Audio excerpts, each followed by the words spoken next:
Vote चोरीचा जे आरोप केलेला आहे त्यांनी पब्लिक समोर आणि मीडियासमोरच करतात आहे.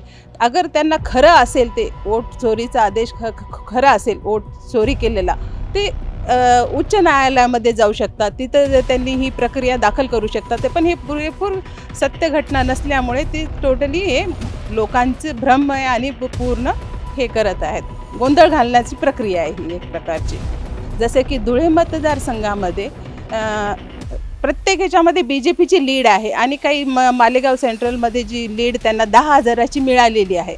त्याच्यापैकी हे अर्धे निम्मे बोगस वोटिंग झालेले वोट जिहादचा प्रकार घडलेला आहे तिथे. आज स्वतःचा पराभवासाठी ते स्वतः जिम्मेदार आहे, पार्टी जिम्मेदार आहे. हे सगळं लपवण्यासाठी हे केव्हा EVMचा सहारा घेतात किंवा आता नवीन हे फंडा त्यांनी मार्केटमध्ये आणला आहे. आज मेजॉरिटीप्रमाणे BJP सेंट्रलमध्ये आमच्या स्टेट महाराष्ट्रामध्ये आलेली आहे.